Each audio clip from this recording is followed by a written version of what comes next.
bienvenue à Un peu plus léger. Saison 2. Moi, c'est TK, l'américain. Et moi, c'est Fanny Cotin. La saison dernière, nous avons suivi mon chemin personnel de perte de poids. La suite logique, être un peu plus léger dans la tête et pas juste dans l'assiette. Nous allons parler en toute simplicité de ces sujets parfois complexes. Et surtout voir comment vivre tout ça tranquillement. Bonne écoute! Bonjour et bienvenue à Un peu plus léger. Alors moi, c'est TK Terry Kaufman et je suis très content d'être là avec Fanny Cotin. Salut Fanny! Salut Thierry, comment tu vas? Super, parce qu'on a un super invité, c'est Florian Safer. Ah oui, on est trop contents. Merci Florian d'être là avec nous. Avec grand plaisir. Bonjour TK, bonjour Fanny. Très heureux d'être avec vous pour ce temps. Ouais, c'est vraiment toujours un grand plaisir de t'avoir avec nous. Tu nous avais déjà fait le plaisir de participer à notre podcast la saison dernière. C'était l'épisode 12. Je pense que c'est l'épisode... Le plus écouté, ouais. Ouais, alors le plus écouté, c'est clair. Et puis celui que je conseille le plus souvent d'aller écouter quand les gens ne connaissent pas le podcast. Je dis, allez écouter l'épisode 12. Donc voilà, c'est vrai qu'on est vraiment ravis de pouvoir repartager ce petit temps avec toi aujourd'hui. Peut-être pour démarrer, tu peux nous rappeler un petit peu par rapport à ce qu'on a parlé la dernière fois. On a parlé de l'acceptation de soi-même, d'être bienveillant avec soi. Est-ce que tu peux nous faire un petit rappel, s'il te plaît, par rapport à, on va dire, ta domaine de travail? Alors, mon domaine de travail, en fait, moi, j'ai plusieurs activités. Dans une activité de clinicien, une pratique libérale, je reçois des personnes qui vont venir pour améliorer leur rapport à la nourriture. Donc, ça peut être quelqu'un simplement qui souhaite changer ses habitudes alimentaires. Une de mes spécificités, c'est que je vais travailler avec 30 à 40% de mes patients, en fait, qui souffrent de troubles des conduites alimentaires sévères, anorexie, boulimie, etc. Donc, c'est une de mes particularités. À côté de ça, je donne de la formation, notamment, je forme pas mal de professionnels, tout ce qu'on pourrait appeler la bienveillance corporelle. Comment on va pouvoir inclure dans le soin diététique quelque chose qui va être finalement plus large que l'assiette. Comment finalement on peut apprendre à prendre soin de son corps, à prendre soin de son assiette. Ouais, et puis du coup, c'est vrai que ça colle complètement à notre démarche, nous, de cette deuxième saison. C'est effectivement s'élever un petit peu au-dessus de cette assiette et puis faire des liens avec tout le reste, puisque finalement, l'alimentation, c'est une part de nous, mais qui n'est absolument pas déconnectée de tout le reste, quoi. Exactement. Ouais, c'est indissociable, effectivement, la manière dont on se nourrit, la relation au corps sont tellement, tellement liées et en fait, c'est tellement d'interaction. C'est peut-être un peu de ça dont on va parler, quoi.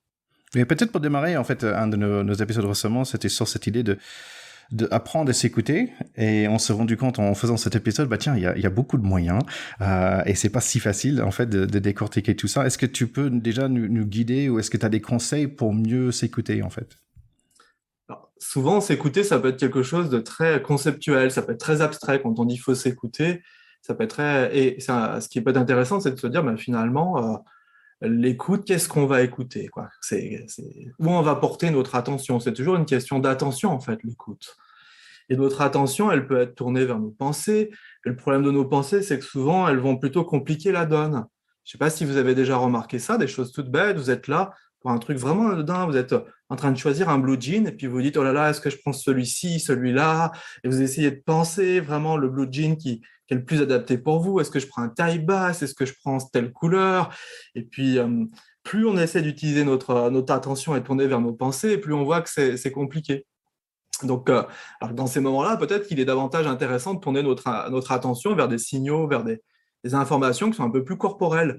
Ça, c'est la théorie des marqueurs somatiques d'Antonio Damasio. Antonio Damasio, c'est un chercheur en neurosciences qui nous a montré, par exemple, que dans la prise de décision, quand utiliser uniquement notre mental avait beaucoup de limites parce que ça rendait finalement le choix beaucoup plus compliqué et qu'il fallait mieux en fait diriger son attention, c'est donc une question d'attention, vers aussi quelque chose qui pourrait être davantage corporel. Tiens, si je pose la question là, mon intuition corporelle, allez, je prends ce jean, il me va bien, quoi.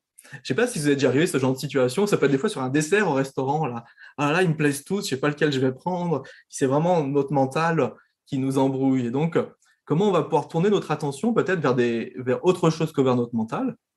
Quand on parle de bouffe, quand on parle de nourriture, il y a un sens on dit souvent à tort qu'on a 5 sens. Vous avez tous entendu cette idée reçue des 5 sens, la vue, le toucher, l'odorat, etc. Et en fait, c'est intéressant de déconstruire ça. On n'a pas 5 sens, on en a plutôt 10, voire 12. Et parmi nos sens, il y en a un qui est directement lié finalement à la régulation de l'alimentation, de l'hydratation et des émotions. Donc on a un sens qui est vraiment dédié à ça, qui s'appelle l'interoception. Et l'interoception, c'est ce sens en fait qui est très viscéral, qui va nous donner de l'information. Donc quelque part, comment on peut s'écouter? C'est peut-être réapprendre à tourner notre regard aussi au bon endroit. C'est comme si notre attention, plutôt que la diriger tout le temps vers nos pensées, on pouvait la diriger peut-être vers des signaux. Je sais pas, c'est tout bête là. Si on dirige notre attention vers notre bouche ici et maintenant, si on dirige notre attention sur notre langue, nos lèvres, peut-être que, vous voyez, si on commence à amener un peu plus notre attention là et qu'on laisse un petit peu notre langue et notre bouche répondre pour nous, on peut peut-être avoir une idée de comment on a soif là. Je ne sais pas si ça vous vient, voilà, simplement de me poser la question et de tourner mon attention vers ma bouche. Je suis en train de faire travailler ce fameux sens qui est l'interoception. Puis là, je peux me rendre compte que j'avais soif. Alors qu'avant de tourner mon attention là-dessus, j'étais tellement dans mes pensées, tiens, l'enthousiasme d'être avec vous, que j'avais même oublié cette sensation.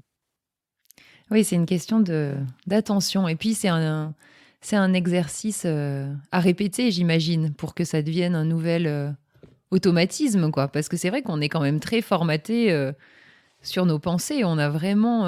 moi, j'ai vraiment cette impression, personnellement, que naturellement, il y a quand même une surreprésentation de la tête, quoi. Enfin, elle prend beaucoup de place, cette tête. Et du coup, d'arriver à retourner l'attention vers le corps et l'intérieur et vraiment les sensations corporelles, ça demande un entraînement, quoi, finalement, quelque part. Ouais, ça demande une attention et une intention. Et comme tout entraînement, il ne faut jamais que ça devienne pénible. C'est comme tout, hein. Si on apprend à jouer du piano, mais c'est juste laborieux, difficile et épuisant, on va pas persévérer. Et c'est juste, de temps en temps, peut-être revenir un peu à des signaux corporels et puis de s'entraîner à les écouter. Et ce qu'on sait, c'est que cette interoception, il y a une partie de notre cerveau qui la gère, qui s'appelle l'insula. Et l'insula, c'est son job, en fait, d'interpréter les signaux qui viennent de ce sens à part entière, ce sens très viscéral. Et c'est un peu... Vous avez tous entendu parler de ce terme de neuroplasticité. Ça veut juste dire que notre cerveau, plus on l'utilise, mieux il fonctionne. Notre interoception, c'est la même chose. Plus on va utiliser, se poser la question, tiens, comment j'ai soif, comment je suis fatigué, qu'est-ce que je ressens à l'intérieur de moi, plus notre insula, elle va se développer, elle va pouvoir utiliser ces informations. Et c'est très important parce que quand on prend l'exemple, par exemple, de la fatigue, souvent, c'est notre tête qui répond non, je suis pas fatigué, j'ai des trucs, j'ai pas besoin de beaucoup dormir, faut que je fonce, il n'y a pas de raison d'être fatigué. On est quand même élevé dans une culture de performance qui nous invite plutôt à tourner notre attention ailleurs que vers nos sensations corporelles. J'aimerais vous poser une question. Vous, quand vous étiez, je sais pas, en Amérique du Nord, c'est peut-être différent qu'en France, mais je sais pas, toi, je poserai la question à tous les deux. Je sais pas, toi, Fanny, quand tu étais collégienne ou lycéenne, combien de fois par jour les enseignants te posaient la question de comment tu allais? Tiens, comment vous allez là, ici et maintenant, là? Comment ça va, là? Est-ce que vous avez besoin d'une pause? Est-ce que vous avez besoin de souffler? Qu'est-ce que vous ressentez, là? Il y a eu des interros. Qu'est-ce que vous ressentez en vous, là? Est-ce qu'il y a des besoins qui ne sont pas satisfaits? Ouais, jamais. Jamais. Jamais. Ouais, jamais. T'es entraîné à être... à ne pas t'écouter, en fait, à pas écouter les besoins du corps, au final. Même pour aller aux toilettes, tu te retiens, enfin, tu vois, quand tu es en classe, la plupart du temps. Même chez les petits, moi, je le constate chez mes enfants qui ont 7 ans et demi et 9 ans, il y a des fois où presque ils ont des remarques, où ils n'ont pas le droit pendant un certain temps d'aller aux toilettes, et je me dis, mais ouais, c'est compliqué quand même. Peut-être que c'est une question aussi sur quoi on va porter notre attention, quoi. C'est toujours la même chose. Dans un système éducatif, on nous a appris à beaucoup porter notre attention. C'est plutôt facile. Si on ne nous a jamais vraiment posé ces questions-là, je ne sais pas si la culture nord-américaine est un peu différente là-dessus dans le système éducatif. C'est marrant parce que la réponse doit être fine, good, great, ok. On pose la question, mais en sachant que la réponse est toujours positive parce qu'on n'a pas forcément le droit de dire une réponse négative. Si tu dis hey, how are you? Like bad, ok, tout de suite on va pas rentrer en conversation avec la personne. Like oh really, ok, bye. On va dire au revoir plutôt que rentrer vraiment en conversation. Et la question c'est pas une vraie question dans un sens. Hey, how are you? C'est plutôt c'est pas vraiment pour savoir comment va la personne. Je trouve pour avoir cette réponse juste fine and you. continue. Et c'est une habitude, je dirais, parfois aux États-Unis, je pense que j'en ai parlé peut-être, où parfois on n'a pas ce droit, ce qui est parfois agréable en France, on a le droit de dire, bah ouais, bof, pas superbe. Et on a parlé de ça une fois. En fait, j'aimerais bien, parce que là, il y a un mot de vocabulaire que chaque fois, hein, normalement, j'apprends un mot de vocabulaire. C'était quoi ce mot que tu nous as dit? Qu'est-ce qu'il faut écouter finalement? L'interoception. L'interoception, tu vois, interro de l'intérieur, ception, la perception, c'est vraiment un sens à part entière. Donc, comme la vue, par exemple, l'audition, le goût, ou le toucher, en fait, dans nos 10 sens, il y en a un qui est vraiment dédié à ce qui se passe à l'intérieur du corps, quoi. Ok. Et tu le décris un peu comme un muscle, où il faut le muscler, ce truc-là, pour être, on va dire, plus à l'écoute. En fait, c'est un peu comme nos papilles gustatives et notre nez. La première fois, je ne sais pas si vous êtes amateur de vin rouge, moi j'aime le vin rouge, à consommer avec modération, c'est ça qu'il faut ajouter quand c'est publié, à consommer avec modération, avec la plus grande modération d'ailleurs. Quand on commence à boire du vin rouge, moi quand j'ai commencé à boire du vin rouge, je ne sais pas, peut-être à 18 ans, si tu me donnais un Bordeaux ou un Bourgogne ou un Côte-du-Rhône, pour moi c'était du vin rouge. Ça avait le goût de vin rouge. Je ne pouvais pas te dire si c'était un Bourgogne. Puis avec le temps, en entraînant, en dégustant du vin, en s'entraînant, j'arrive maintenant assez facilement à différencier un Bourgogne d'un Côte-du-Rhône ou d'un Bordeaux. Et puis peut-être que si on s'entraîne beaucoup, peut-être qu'on arrivera même à différencier les cépages qui sont utilisés. Donc maintenant, avec un peu d'entraînement, je ne suis pas encore très très bon, mais j'arrive à observer si un Côte-du-Rhône a plus de Syrah, Côte-Grenache, etc. Et peut-être que les œnologues experts, en fait, eux, ils sont même capables de te dire l'année et le terroir, quoi. Et l'interoception, c'est un peu la même chose. Plus on va l'utiliser, plus elle va devenir précise, plus elle va avoir de la précision. Ouais, c'est intéressant parce que, en plus, ça donne de l'espoir. Enfin, c'est-à-dire que tu te dis qu'en fait, tout est développable, affinable, améliorable. Enfin, je trouve que c'est porteur d'espoir, moi, tout ça. Globalement, hein, pas que en lien avec l'alimentation, pour tout en fait. Quand on a une envie d'avancer, d'évoluer, de faire bouger les choses pour soi, en fait, on a quand même des ressources qu'on peut vraiment aller travailler et si on en a envie, devenir un expert de soi-même, quoi. Presque. C'est joli, ça. Un expert de soi-même, c'est super joli, j'aime beaucoup. Puis c'est vraiment ça, parce qu'en fait, c'est vraiment cette histoire de neuroplasticité. Il n'y a rien qui est vraiment figé dans notre esprit, contrairement à ce qu'on pense. Mais c'est un peu notre tête qui vient un peu raconter des histoires sur ce qu'on est. Notre tête est une machine, des fois, à créer des généralités à partir d'expériences isolées. Je ne sais pas si 3 fois on est tombé sur des Nord-Américains qui étaient totalement impolis, on va en déduire que les Nord-Américains sont impolis, ou si on a été maltraité par les hommes dans plusieurs relations, on va en déduire que tous les hommes sont maltraitants. Donc notre cerveau adore généraliser, il adore faire des généralités sur nous. Je ne suis pas doué en mathématiques, par exemple. Vous savez, ça c'est quelque chose qui est très étudié, le fait que notre cerveau, tous les cerveaux humains sont très doués pour les mathématiques. Mais quand on rencontre des difficultés, au bout d'un moment, on va en déduire qu'on est nul. Si vraiment on nous met dans des situations d'échec permanentes en mathématiques, dans l'apprentissage des mathématiques, on va en déduire qu'on est nul en mathématiques. Et on va plus essayer de changer ça. Ça va être comme une croyance qui va figer nos apprentissages. Je suis pas doué pour les maths, c'est pas mon truc, les maths. Hein? En fait, tu crées ce que tu projettes, quoi, quelque part. Si tu commences à te dire je suis nul en maths, tu vas le devenir. Enfin, à l'inverse, tu dis je suis un génie, tu as plus de chances de devenir un génie, du coup. Alors, c'est un peu ça. se dire je suis un génie, je sais pas, mais de se dire peut-être c'est possible que je m'améliore, c'est possible que ça progresse, c'est possible que en me donnant la peine et en me donnant du temps, je vais pouvoir progresser. Et cette connexion avec le corps, c'est exactement la même chose. Hein. Si on regarde ce fil conducteur, c'est comment il y a simplement de cultiver l'espoir, cultiver la croyance de c'est possible de s'améliorer. C'est possible de s'améliorer. C'est vraiment quelque chose qu'on étudie beaucoup en sciences de l'éducation, cette idée que dans l'apprentissage, c'est quasiment le but d'un apprenant, et c'est presque le but d'un diététicien, et j'imagine que ça doit te parler, Fanny, quand on a un patient, nous, c'est ce qu'on fait quelque part, c'est possible de progresser, de pouvoir insuffler cette pensée pour que, effectivement, le changement puisse se produire.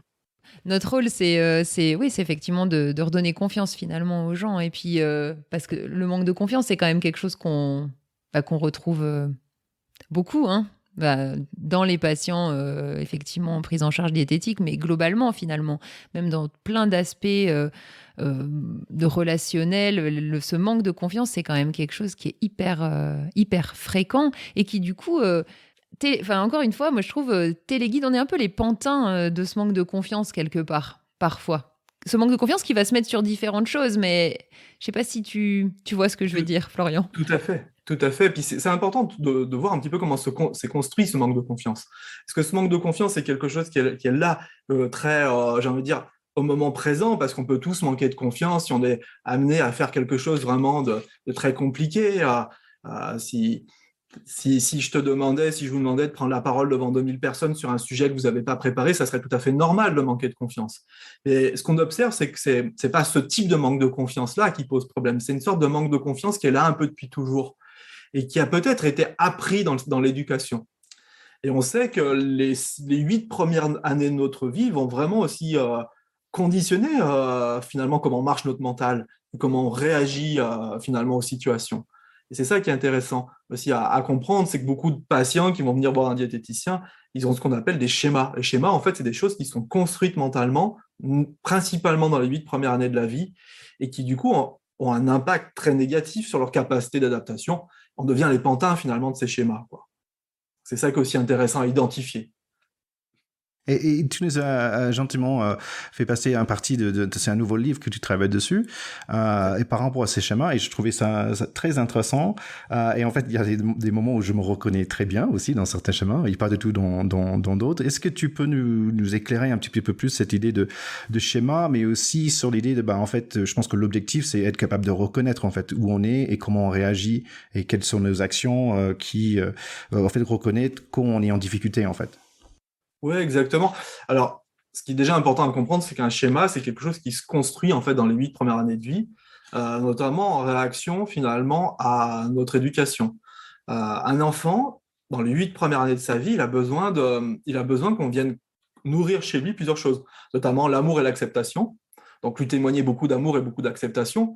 Parce qu'un enfant, par exemple, qui n'a pas reçu suffisamment d'amour et d'acceptation, il peut, par exemple, développer des stratégies pour essayer d'en obtenir de manière dysfonctionnelle, de manière inadaptée. Il y a la confiance et l'autonomie. Et ça, c'est très intéressant qu'on puisse, nous, en tant que parents, dans les 8 premières années de la vie, donner à nos enfants beaucoup de confiance et d'autonomie. Parce que si ça n'a pas été nourri dans les 8 premières années de la vie, effectivement, on n'aura pas confiance en grand-chose, quoi. Donc, c'est important aussi de comprendre que ça fait partie des besoins de base d'un enfant, comme d'ailleurs le cadre et la discipline. Hein. Un enfant a besoin d'un cadre, d'une discipline. Et dans le mot discipline, je n'entends pas une discipline associée à la sévérité, mais un cadre structurant dans lequel l'enfant puisse comprendre ses limites, la liberté d'exprimer ses besoins. Et ça, c'est extrêmement important. Il y a un lien pour moi entre la possibilité d'exprimer ses besoins, ses ressentis, ses émotions quand on est enfant et le manque de confiance. Hein, c'est quelque chose, à mon avis, qui est très en lien.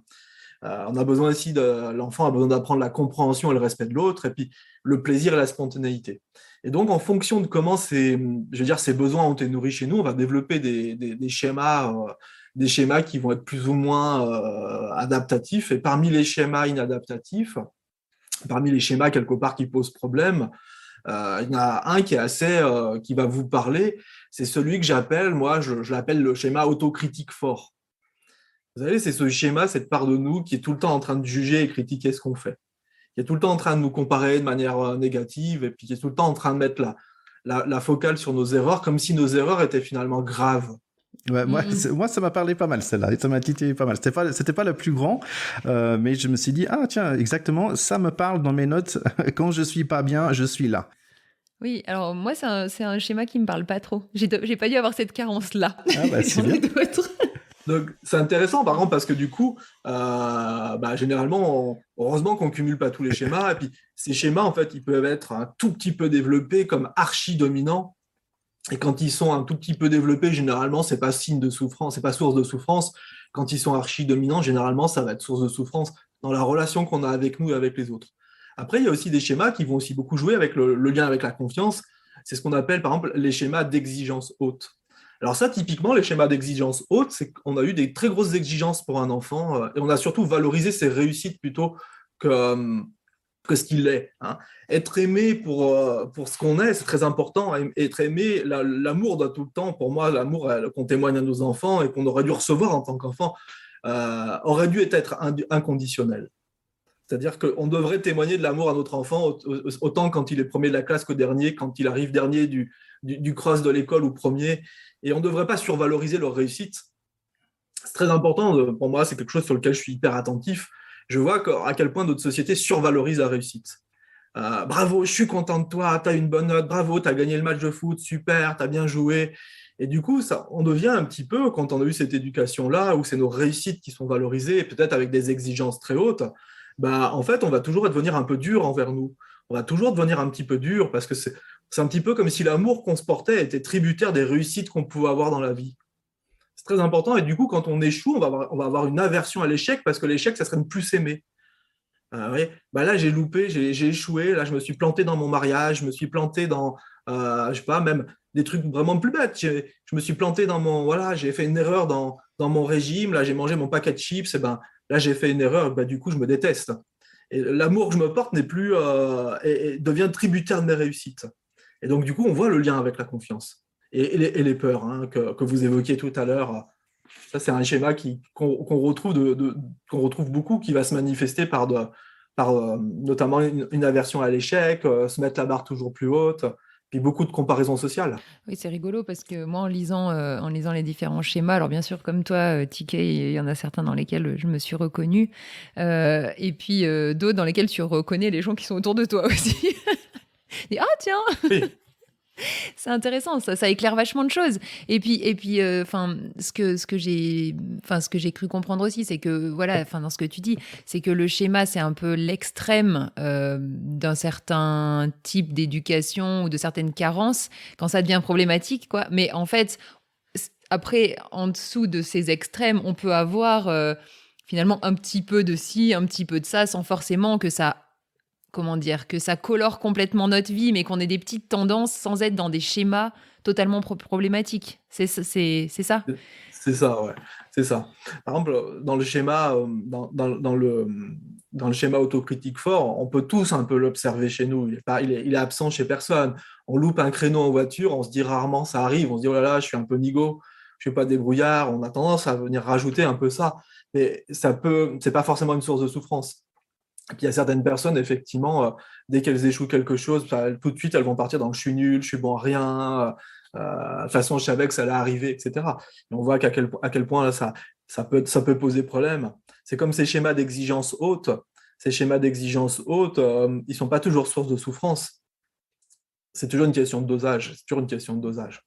On voit que ces schémas d'exigence haute, ils sont quand même de perfectionnisme quelque part, qui sont très liés en fait à qu'est-ce que nos parents ont renforcé chez nous, sur quoi nos parents portaient de l'attention. Et c'est vraiment un message que je voudrais faire passer s'il y a des parents qui écoutent, c'est portez de l'attention à vos enfants, quoi qu'il se passe. Soyez attentionnés envers eux quand ils parlent, quand ils rigolent, quand ils sont tristes, quand ils sont joyeux, quand ils sont premiers, quand ils sont derniers. Essayez d'avoir le même niveau d'attention envers eux dans tous les moments, parce que sinon, inconsciemment, on apprend que pour recevoir de l'amour et pour pouvoir se porter de l'amour, il faut être en réussite. Ouais. Or, la vie, je ne sais pas la vôtre vie, mais la vie, c'est une série d'échecs, c'est une série de difficultés, c'est une série de... On va vivre des échecs dans la vie, on va en vivre beaucoup, on va en vivre en permanence. Et si je suis tout le temps accro à la réussite, là, je risque d'être le maître du monde quand je réussis, mais je risque d'être la pire des merdes quand je suis en échec, quoi. C'est marrant parce qu'en lisant ce que tu nous as envoyé, en fait, je me disais, oulala, pour être parent, en fait, c'est chaud, j'ai 2 gamins, et en fait, je me posais pas mal de questions par rapport à comment être un bon parent, mais là, ce que tu nous guides là pour dire, en fait, essaie de porter attention à chaque moment et pas juste la réussite ou juste l'échec. Je voulais... Attends, moi, j'ai juste envie de construire la machine pour remonter dans le temps et recommencer avec mes enfants. J'avais juste un petit commentaire parce que quand je suis venu en France, en fait, moi je suis fils unique, j'ai passé beaucoup de temps avec ma maman, famille divorcée, donc je suis venu en France et j'ai une grande famille en France, j'ai 14 cousins, j'ai plein d'oncles et tantes, et en fait j'avais 25 ans, c'est des personnes que j'ai rencontrées 3-4 fois dans ma vie, et en fait donc d'un coup j'ai reçu un amour, mais en fait ils me connaissaient pas beaucoup. Et en fait, c'était la première fois, tu vois, à 25 ans, d'un coup, en fait, il disait, attends, mais il me connaît pas, mais il m'aime toujours. Et je trouvais ça assez excellent à découvrir à 25 ans que, en fait, on peut recevoir un amour comme ça. Et donc, bon, je les remercie s'ils écoutent. Mais c'était une expérience qui m'a fait vraiment chaud au cœur parce que, bien sûr, on peut avoir, comme tu dis, bah, t'as plein de manques ou il y a des choses de façon qu'on était élevés, qui nous forment. Et ça, quand même, à 25 ans, c'était un bon moment formateur pour moi. Qu'on peut être aimé juste pour être soi. Je trouvais ça assez chouette. Oui, même en jeune adulte, ça t'a quand même touché. C'est intéressant parce que du coup, ces schémas, ils se construisent dans l'enfance, mais et on en est plus ou moins l'esclave. Hein. C'est ça qu'il faut comprendre, c'est qu'ils vont s'activer, il y a des moments qui vont les déclencher. Il y en a un autre, donc il faut que je vous parle quand même, qui est important pour les auditeurs, parce que ça impacte beaucoup la relation qu'on a avec nous. C'est le schéma d'abnégation. Le schéma d'abnégation, c'est un schéma bien particulier où finalement la priorité, c'est de répondre aux besoins des autres plutôt que les siens. Mm-hmm. Donc, ce qui est important, c'est des schémas qui sont très influencés effectivement par l'éducation. On voit que par exemple, dans notre système éducatif, on a beaucoup tendance à renforcer par exemple la gentillesse des petites filles, le fait qu'elles soient à l'écoute, qu'elles soient bien ordonnées, qu'est-ce que tu es gentil, je sais, ceux qu'on des. Moi, j'ai une petite fille et je me suis le premier à me surprendre à survaloriser sa gentillesse, par exemple, ou le fait qu'elle me rende des services. Bah, ces schémas-là, en fait, c'est pas problématique, hein, mais quand c'est exagéré, bah, ça va amener à des schémas qu'on retrouve plus chez les femmes que chez les hommes, qu'on va beaucoup retrouver chez les soignants, chez les instituteurs, etc. Dans les métiers, on s'occupe des autres quelque part, et c'est des schémas où finalement mes besoins ne sont pas importants, c'est les besoins des autres qui priment. Et là, on a totalement, pour revenir avec ce qu'on a évoqué au tout début, une déconnexion totale avec le corps. Hein, on a une déconnexion totale avec le corps parce que le corps, il est oublié, le corps, il n'est plus là. C'est un schéma qui est associé, par exemple, à un risque accru de fibromyalgie, de syndrome de l'intestin irritable, de maladies psychosomatiques de manière générale, puis des problématiques de poids très importantes parce que le corps n'existe plus. Donc, si le corps n'existe plus, il y a une rupture avec le corps, tout le corps se dérégule. Donc ça, c'est un schéma, effectivement, qu'on voit beaucoup, qui est surreprésenté en consultation diététique. Ces personnes qui vous disent bah, moi, je m'occupe d'abord des enfants, du truc, et qu'on leur dit, mais quand est-ce que vous prenez du temps pour vous? Non, mais ça serait égoïste de prendre du temps pour moi. Dans ce schéma, il y a la culpabilité quand on prend du temps pour soi. Je vais quand même pas aller faire ma gym alors qu'à la maison à ranger, où il y a il y a mes enfants, il faut que je les amène au foot et tout ça. Vous voyez, ce schéma-là, il est vraiment archi dominant dans les consultations diététiques. C'est vrai. Comme tu le décris, c'est clair. Effectivement, c'est des types de personnes que je rencontre beaucoup. Oui. Il nous reste un schéma extrêmement important, extrêmement fréquent, qui va aussi faire obstacle à prendre soin de soi, quelque part, qui va faire obstacle à la bienveillance corporelle, c'est le schéma de carence affective. Parce qu'effectivement, on a eu besoin qu'on nous témoigne beaucoup d'amour, on en a parlé tout à l'heure, à quel point c'était important de recevoir de l'amour pendant notre enfance. Et pour moi, d'ailleurs, j'utilise le mot amour et le mot attention comme des synonymes. Vraiment, avec le temps, le mot amour et le mot attention, c'est exactement la même chose. C'est de se dire, bah, finalement, est-ce que j'ai été considéré comme un être humain qui peut être aimé pour ce qu'il est? Et puis on a montré que la carence d'amour, quelque part, d'attention, hein, c'est la même chose. Hein. Finalement, l'attention, c'est quoi? C'est vraiment, peut-être qu'on peut définir ce que c'est que l'attention ou l'amour. Il ne faut pas que ça reste des termes trop abstraits ou trop philosophiques. Hein. Vous avez tous les deux des enfants, hein, Thierry, Fanny. Est-ce que ça vous est déjà arrivé que vos enfants vous racontent un peu leur journée tout en étant ailleurs, peut-être sur votre smartphone, dans vos pensées, puis vous faites oui, oui, oui, oui, oui, oui, oui, oui. Oui, un petit peu ça. Oui, ça m'arrive, ouais. Puis, ça vous est déjà arrivé aussi de se dire, tiens, là, je vais prendre peut-être une minute ou deux, peut-être pendant une minute ou deux, je vais peut-être enlever mon smartphone, puis vraiment écouter ce que mon enfant est en train de me raconter, là. Vous voyez? Oui. Bah, c'est peut-être ça, juste l'amour. C'est peut-être juste ça, finalement, qu'on pourrait appeler l'amour, c'est être attentif à l'autre, là, tel qu'il est. C'est juste peut-être ça, en fait. Hein. Et d'ailleurs, on sait à quel point dans les relations de couple, c'est quelque chose d'important. On sait que le nombre de disputes dans un couple ne nous donne aucune information sur la qualité du couple. Vous pouvez vous disputer, vous chamailler, vous hurler dessus autant que vous voulez. Ça ne vous donne aucune information. Par contre, la qualité d'attention que vous portez à l'autre, d'une manière générale, d'être attentif à l'autre, pouvoir être là, écouter vraiment, ça, c'est un très, très bon indicateur de la qualité d'un couple. Donc, en tout cas, si on revient à l'enfance, on a eu besoin, en fait, de recevoir beaucoup d'attention permanente. Et d'ailleurs, les enfants qui ne reçoivent pas d'attention. Vous avez déjà remarqué ce qu'ils font, ce qui se passe chez les enfants qui ne reçoivent pas assez d'attention? Bah, ils essaient d'attirer l'attention. Ils sont prêts à tout pour en recevoir, quitte à faire n'importe quoi. Quitte à faire n'importe quoi. Comme les animaux, d'ailleurs, si on prend un chien, le chien, à part les croquettes et l'eau, le troisième truc dont il a besoin pour aller bien, c'est de l'attention, en fait, qu'on soit attentionné envers eux. Et quand, d'ailleurs, on n'est pas assez attentionné envers son chien, il va faire des bêtises pour attirer l'attention. Donc, c'est intéressant. Du coup, quand on n'a pas eu cette attention, n'a pas été assez, on n'a pas reçu assez dans notre enfance, ben, on va tout le temps être en insécurité dans nos relations. Donc, on va avoir peur tout le temps quand on est dans une relation d'être quitté, par exemple, ou on va toujours anticiper ça. Du coup, on risque peut-être de développer aussi des stratégies où on va essayer d'attirer beaucoup d'attention. Donc ça va se traduire finalement par j'ai tellement peur des relations que je prends aucun risque dans les relations. Au contraire, il faut que j'attire l'attention sur moi pour avoir un maximum de relations. Et on se retrouve avec des personnes qu'on a aussi beaucoup, que j'ai beaucoup aussi en cabinet, c'est des personnes qui vont être dans des excès de séduction, par exemple, qui vont tout le temps être dans une forme de chercher de la séduction. Dites-moi que je suis beau. Dites-moi que je suis beau. S'il vous plaît, dites-moi que je suis beau. Et c'est les profils typiques qu'on va retrouver d'influenceurs sur Instagram. Les personnes qui vont, influenceurs fitness, qui posent en photo à moitié à poil tous les jours. Ben, l'idée, c'est quoi? C'est dites-moi que je suis beau, je vous en supplie, dites-moi que je suis beau, sinon je ne peux pas m'aimer. Si je n'ai pas mes 200 000 likes, ma vie ne sera pas supportable. Et ça, c'est très important parce qu'on pourrait imaginer que ces gens-là sont très superficiels, etc. Mais en fait, ils sont dans une souffrance avec leur image corporelle qui est terrible parce que l'amour qu'ils se portent est tributaire du nombre de likes qu'ils vont obtenir. Et donc ça, c'est aussi ce schéma de manque, de carence affective.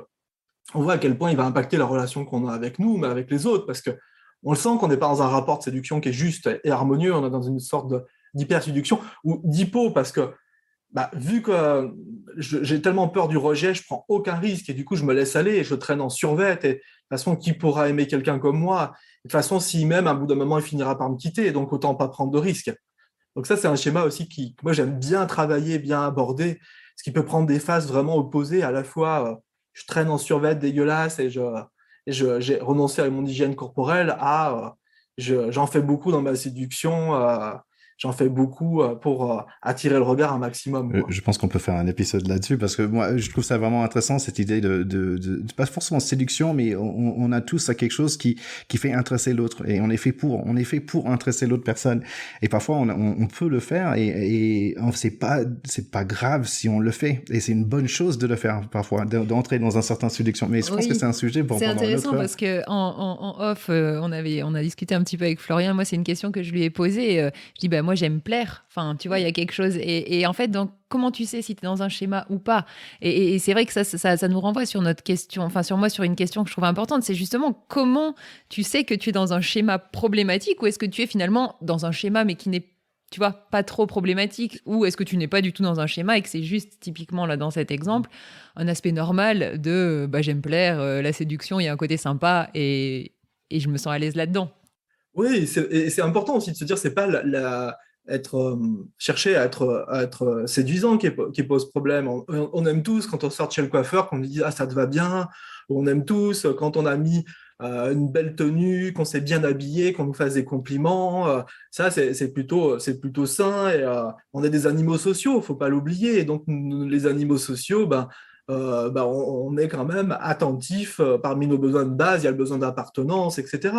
C'est pas problématique de vouloir plaire. Ce qui est caractéristique d'un schéma, en fait, c'est la souffrance qu'il y a derrière. C'est-à-dire qu'il y a des déclencheurs et des moments où je me sens mal et je vais devoir en faire trop pour essayer de me sentir moins mal. Okay. C'est pas me sentir bien. Il y a vraiment quelque chose qui est du domaine de la souffrance. J'ai une patiente là qui est influenceuse sur Instagram, qui était très, très vexée d'ailleurs que je ne la connaisse pas. Elle me dit je suis surpris que vous ne me connaissez pas, vous n'êtes pas sur Instagram. Mais du coup, on a beaucoup travaillé son schéma. Ce qu'elle me racontait, c'est que c'était vraiment, il y a des moments où, je ne sais pas, elle me disait il y a des moments où vraiment je ne me trouve pas désirable. Et c'est tellement envahissant que dans ces moments-là, je vais peut-être mettre une photo sur Instagram, par exemple, où je vais me mettre dans une tenue un peu provocante sur Instagram pour avoir des likes, pour essayer de me rassurer.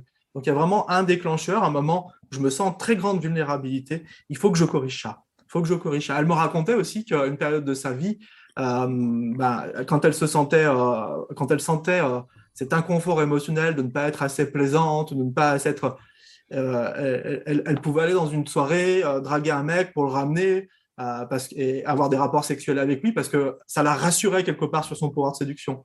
Elle me disait c'était terrible parce que finalement, déjà, je construisais pas des vraies relations de couple. Puis en fait, les gens me traitaient comme je me comportais, quoi, et c'était plus finalement ma souffrance que ma volonté de rentrer en contact avec un homme, de construire une relation qui s'activait. Donc ça peut être, c'est vraiment l'histoire de la souffrance, hein. Le schéma, il est là pour compenser de la souffrance.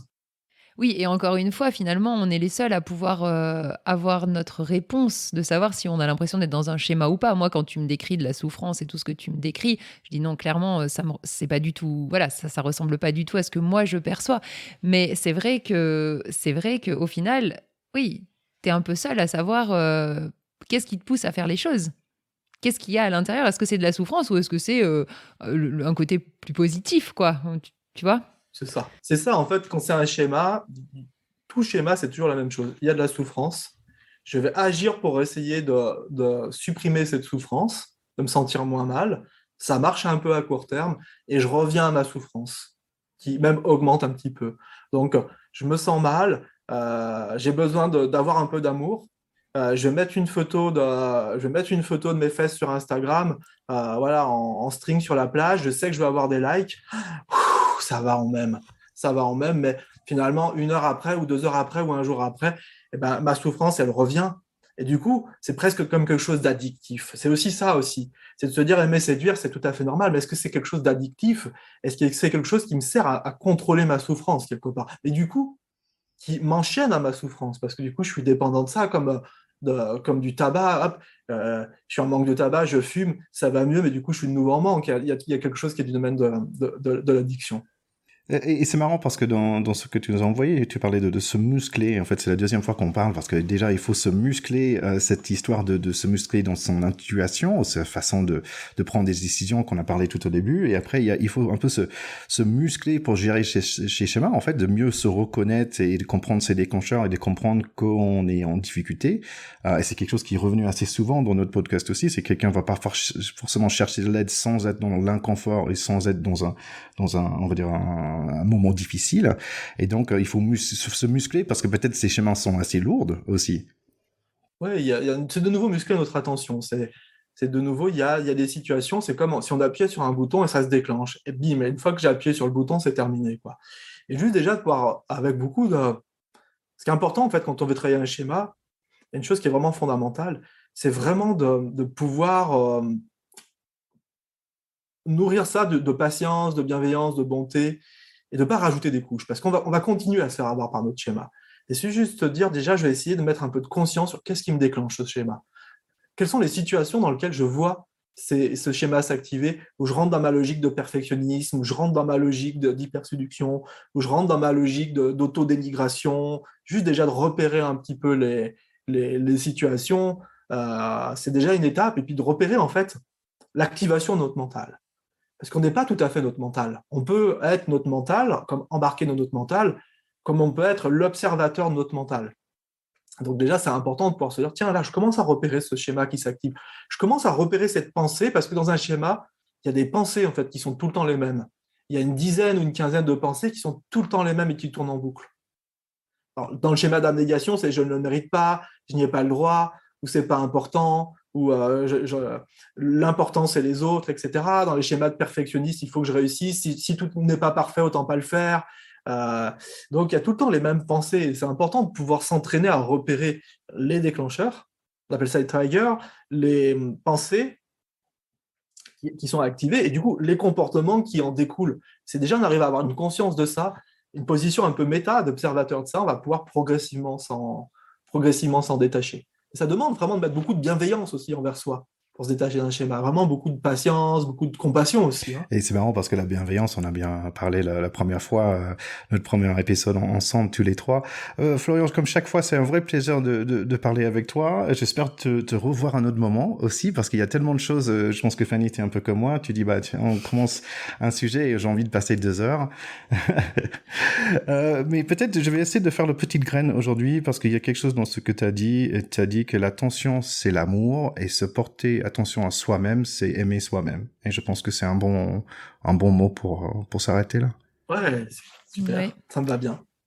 Effectivement, on pourrait en parler pendant des heures. C'est passionnant, merci Florian, c'est vraiment, vraiment passionnant. Et donc ton livre, alors il sort quand là, si on veut le dévorer et comprendre un peu plus tout ça?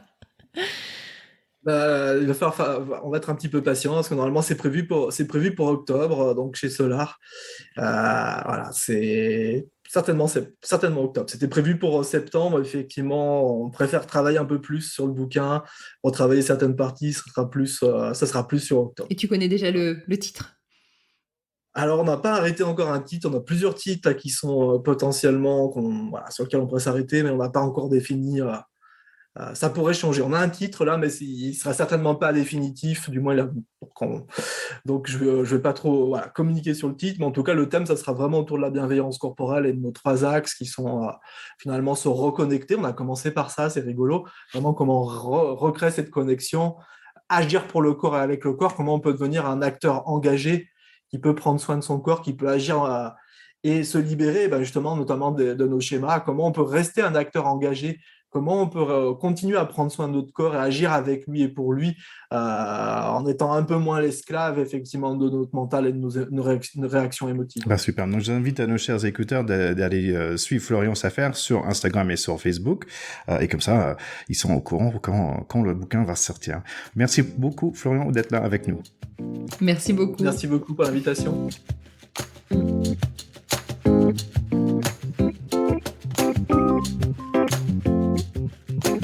Nous espérons que cet épisode vous a plu et que vous vous sentez déjà un peu plus léger.